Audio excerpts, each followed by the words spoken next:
hadir di bait kudusnya.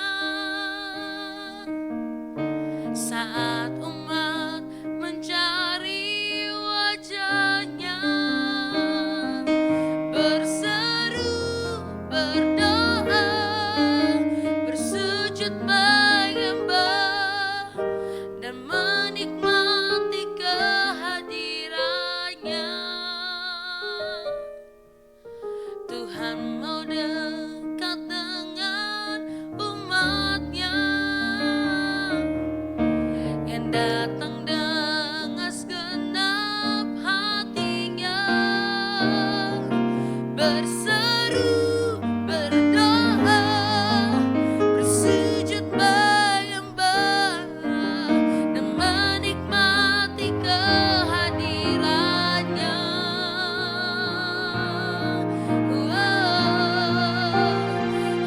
Hadiratmu memenuhiku, hadirat kudusmu penuhi bait-Mu, dan ku tersungkur menyembah-Mu. Yang ku nampak hanya kemuliaan-Mu. Tuhan mau dekat dengan umatnya, Tuhan mau dekat dengan umatnya. Saat umat mencari wajahnya, berseru, berdoa, bersujud menyembah, dan menikmati kehadirannya. Hadirat-Mu memenuhiku, hadirat kudusmu penuhi bait-Mu, dan ku tersungkur menyembah-Mu. Yang ku nampak hanya kemuliaan-Mu, dan ku tersungkur, dan ku tersungkur menyembah-Mu. Yang ku nampak hanya kemuliaan-Mu. Bapa, kami ingin mendengarkan suara-Mu melalui renungan kami pada hari ini. Berbicaralah atas setiap kami, ajar kami mengerti, Tuhan.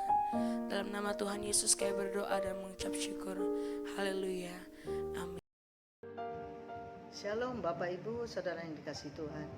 Kembali bersama dengan saya pada hari ini Selasa tanggal 11 Juli 2023. Kita akan kembali bersama-sama merenungkan firman Tuhan dan membacanya, dan saya percaya Bapak Ibu Saudara sudah membaca dari kitab Amos pasal 1 sampai dengan pasal yang kelima. Beberapa ayat akan saya bacakan bagi saudara dengan tema pada hari ini tentang batas kesabaran Tuhan. Saya akan membacakan bagi saudara, diambil dari Amos 1 ayat 3, demikian firman Tuhan. Beginilah firman Tuhan, karena 3 perbuatan jahat Damsyik, bahkan 4, aku tidak akan menarik kembali keputusanku, karena mereka telah mengirik Gilead dengan eretan pengirik dari besi. Saya akan lanjut dengan ayat yang ke-6 yang berkata, karena 3 perbuatan jahat Gaza, bahkan 4, aku tidak akan menarik kembali keputusanku, karena mereka telah mengangkut ke pembuangan seluruh penduduk untuk diserahkan kepada Edom. Saya akan melanjutkan dari ayat 9 yang berkata, karena 3 perbuatan jahat Tirus, bahkan 4, aku tidak akan menarik kembali keputusanku, karena mereka telah menyerahkan ke dalam pembuangan seluruh penduduk kepada Edom dan tidak mengingat perjanjian persaudaraan. Saya akan lanjut dengan ayat yang ke-11, demikian. Karena 3 perbuatan jahat Edom, bahkan 4, aku tidak akan menarik kembali keputusanku, karena ia mengejar saudaranya dengan pedang dan mematikan belas kasihannya. Amarahnya mencabik untuk selamanya, dan kegusarannya bertahan untuk seterusnya. Saya akan melanjutkan dengan ayat yang ke-13. Karena 3 perbuatan jahat Bani Amon, bahkan 4, aku tidak akan menarik kembali keputusanku. Karena mereka membelah perut perempuan-perempuan hamil di Gilead untuk memperluas wilayah mereka. Saya akan lanjut dengan Amos 2 ayat 1. Karena 3 perbuatan jahat Moab, bahkan 4, aku tidak akan menarik kembali keputusanku, karena ia telah membakar tulang-tulang Raja Edom menjadi kapur.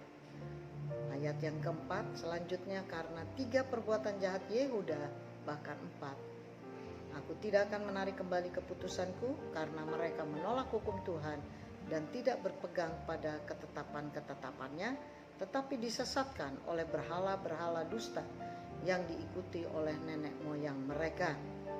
Berikutnya ayat yang ke-6 berkata, karena 3 perbuatan jahat Israel, bahkan 4, aku tidak akan menarik kembali keputusanku. Mereka menjual orang benar karena uang dan orang miskin karena sepasang kasut.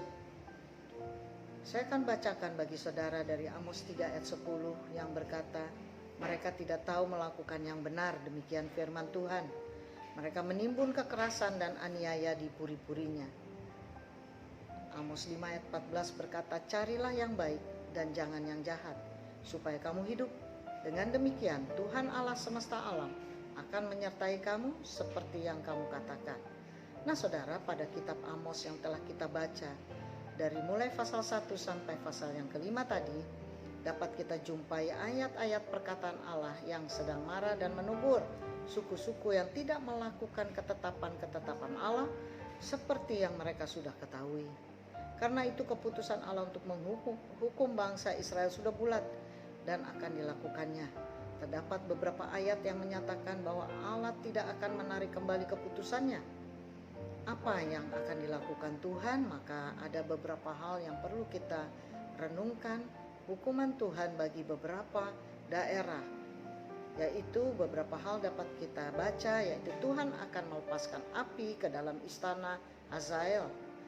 Yang berikutnya adalah Tuhan akan melepaskan api ke dalam tembok Gaza. Berikutnya Tuhan akan melepaskan api ke dalam tembok Tirus. Berikutnya hukumannya adalah Tuhan akan melepaskan api ke dalam Teman. Tuhan akan menyalakan api di dalam tembok Raba. Dan berikutnya Tuhan akan melepaskan api ke dalam Moab. Selanjutnya Tuhan akan melepaskan api ke dalam Yehuda. Saudara, arti kata sabar adalah tindakan menahan diri dari hal-hal yang ingin dilakukan, menahan diri dari emosi, dan bertahan serta tidak mengeluh pada saat sulit atau sedang mengalami musibah. Nah, manusia harus menahan diri dalam 3 bentuk, yaitu ketaatan untuk melakukan kehendaknya sebagai bentuk tunduk kepada Allah. Berikutnya yang kedua, ketaatan dalam menahan diri untuk melakukan berbagai hal yang tidak sesuai dengan ketetapannya. Nah, berikutnya yang ketiga, ketaatan untuk bersabar dalam menerima situasi hidup yang dirasakan pahit dan banyak masalah. Saudara, ciri-ciri orang yang memiliki sikap sabar adalah sebagai berikut. Yang pertama, tidak memiliki sifat egois yang mementingkan diri sendiri tanpa memikirkan akibatnya. Yang kedua adalah seorang yang pemaaf walaupun disakiti. Yang ketiga adalah seorang yang selalu berpikir terlebih dahulu sebelum bertindak. Nah, refleksi kita pada hari ini saudara, pada bacaan hari ini disampaikan bahwa Tuhan Allah sudah mencapai batas kesabarannya, sehingga keputusan untuk menghukum bangsa Israel adalah tetap. Perbuatan jahat bangsa Israel sangat jauh dari kehendak Allah, sehingga keputusan Allah adalah menghukum bangsa ini. Demikian perenungan kita pada hari ini. Mari kita berdoa. Bapa, dalam nama Tuhan Yesus Kristus kami bersyukur, berterima kasih buat kebenaran firman-Mu yang mengajar kepada kami supaya kami tetap taat dan tunduk kepada ketetapan-ketetapan Allah, supaya Tuhan disenangkan oleh hidup kami, dan biarlah kami terus berjalan bersama dengan Engkau, dan kiranya Engkau memberkati setiap kami, setiap langkah kegiatan kami. Dan bagi kami yang sedang ada masalah, Tuhan, umat-Mu, kiranya Engkau campur tangan, memberkati mereka, dan kiranya Engkau menuntun mereka pada jalan-jalan yang benar. Terima kasih Bapa, di dalam nama Yesus Kristus kami sudah berdoa dan bersyukur kepadamu. Haleluya. Amin.